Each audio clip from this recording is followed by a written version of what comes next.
Ini cerita singkat dariku sebagai seorang sipir penjara yang ditugaskan mengejar napi yang kabur dari penjara. Pengejaran tersebut berujung hingga pencarian di tengah hutan.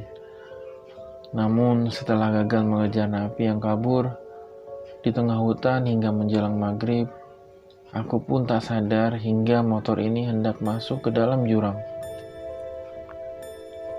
Rupanya ini jalan yang salah. Dari seorang kakek misterius di tengah hutan tadi yang memberi arah yang juga salah. Entahlah. Nafasku tersengal-sengal, berat benar kerja di penjara ini, pikirku. Darahku naik sampai ke ubun-ubun. Kebas seluruh kepalaku. Bagaimana kalau aku terjun ke bawah jurang itu? Mataku nanar, lemas tanganku sementara. Kutoleh ke belakang seniorku yang bernama Pak Tambun, tampak pucat di belakang. Napasnya juga tersengal-sengal. Pak Tambun yang badannya tambun akhirnya berkata, "Hampir mampus kita," dengusnya. "Oh, semua tahu itu, apalagi kita," kurasa. "Pak, coba Bapak turun bentar, biar ku mundurkan sepeda motor ini. Sepeda motor ini masih di depan bibir jurang." Aku menahannya dengan rem kaki dan rem tangan agar tidak jatuh. Pak Tambun turun dengan teratur. Dia berjongkok di samping sepeda motor. Napasnya masih tersengal-sengal. Kurang asem Pak tua itu. Dia memberi jalan yang salah. Dia terduduk. Bukannya memberi jalan keluar dari tempat ini, malah disuruhnya kita hampir mampus di sini. Aku bisa bilang apa?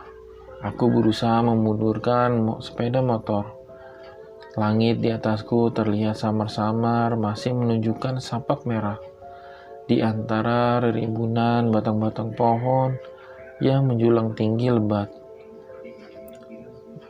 Setelah berhasil aku mundurkan sepeda motor ini dari bibir jurang, aku pun duduk di samping Pak Tambun.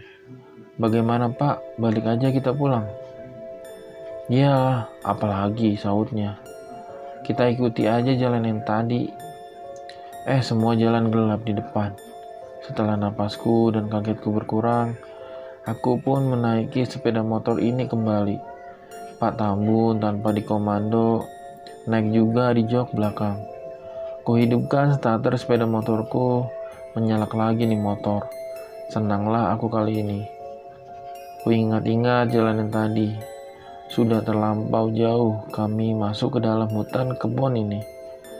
Sampai-sampai semuanya sama aku lihat, gelap. Dengan menelusuri hutan kebun ini, pedomanku hanya lampu dari sepeda motor ini. Pak Tambun sama sekali tidak membantu. Dia diam membisu di belakangku. Kurasa dia mungkin sudah tidur. Seperti yang sudah-sudah, aku menoleh ke belakang.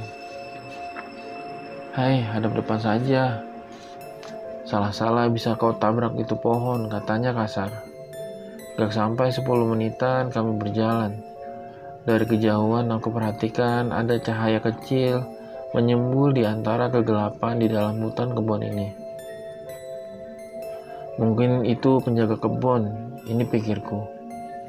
Aku datangi ke arah cahaya itu, kali aja memang ada orang di sana. Bisa aku dan Pak Tambun menanyakan arah untuk keluar dari hutan kebun ini. Tak berapa lama benar saja, ada orang di sana. Bahkan tidak hanya orang, tetapi juga sebuah gubuk. Gubuk. Biasalah, aku minta makan atau minum di sini. Lapar mulai menyerang. Tapi gak enak juga dengan yang empunya rumah. "Assalamualaikum Pak, Bu," ucapku sambil mengetok pintu gubuk itu. Tak bisa dibilang juga pintu. Hanya selembar triplek yang disangkutkan paksa pada penyangga gubuk ini. Suara batuk terdengar dari dalam.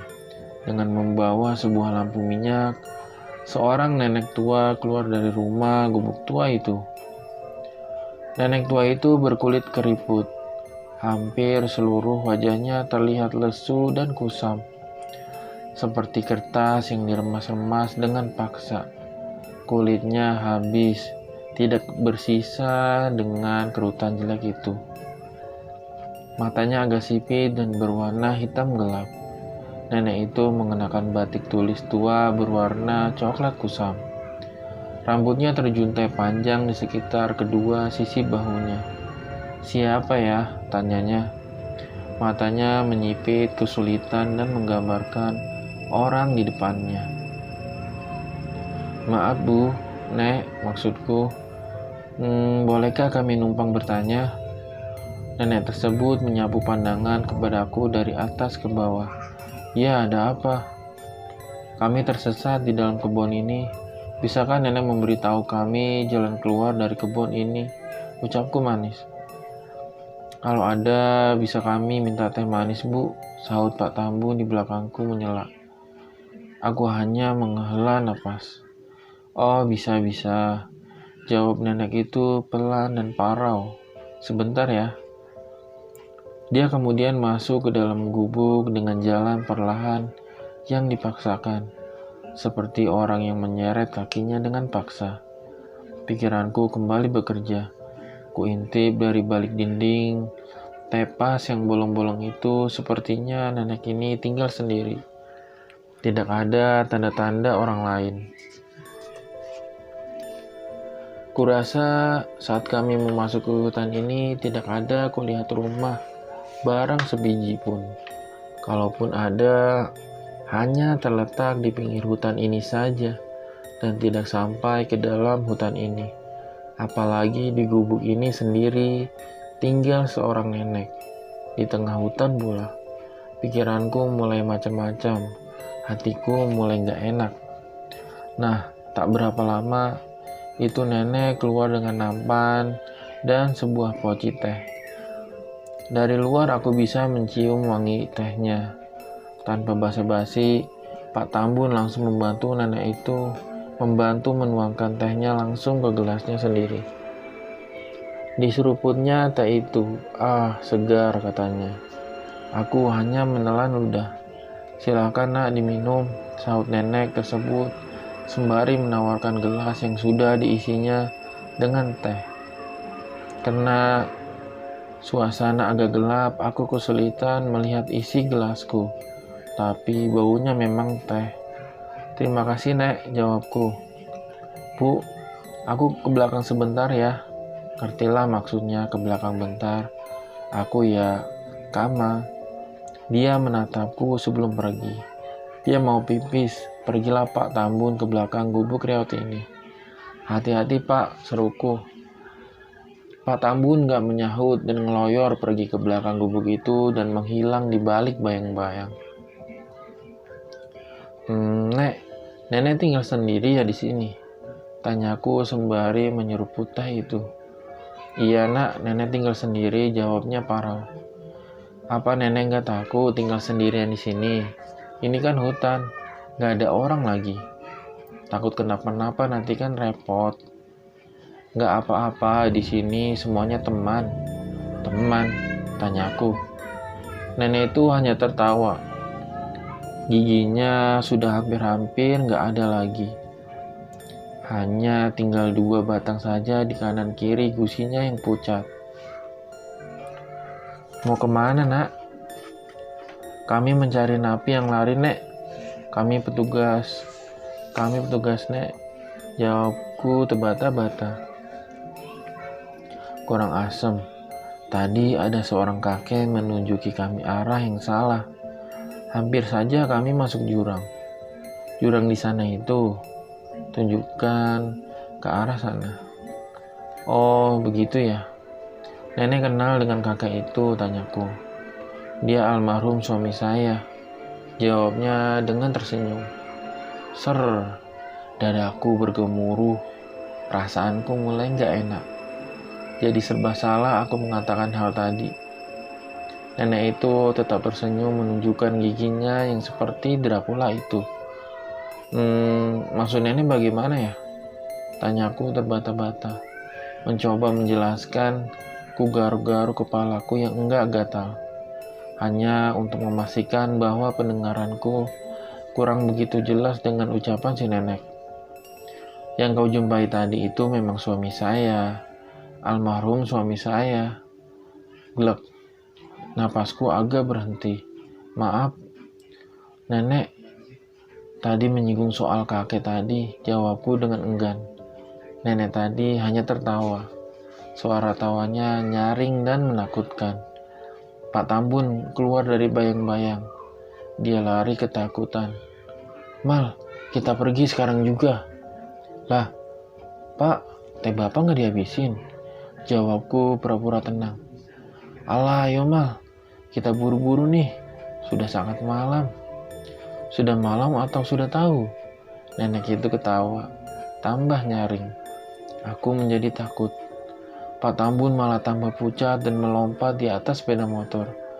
Aku yang terkejut langsung lari ke atas motor itu juga.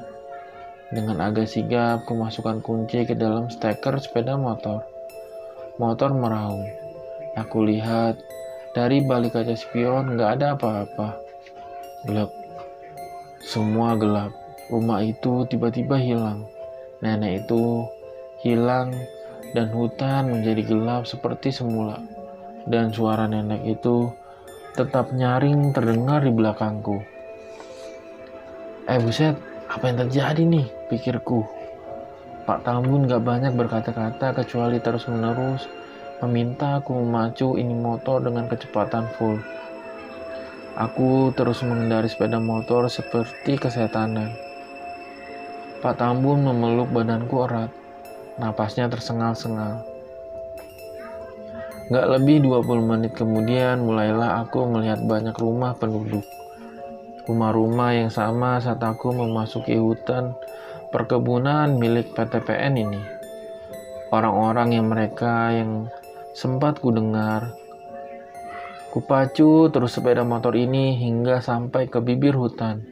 Setelah aku rasa sudah aman dan memasuki jalan besar, aku mulai bertanya kepada Pak Tambun.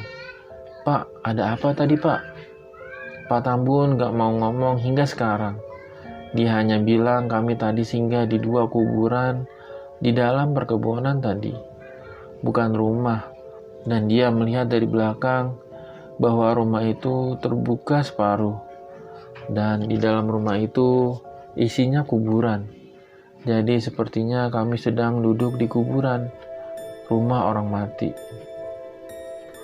Tapi Pak Tambun gak mau cerita apa yang ia jumpai di dekat kuburan itu tadi sehingga wajahnya menjadi pucat pasi. Dan ketakutan setengah mati itu, menurutku nenek tersebut adalah jelmaan dari kuntilanak. Selesai.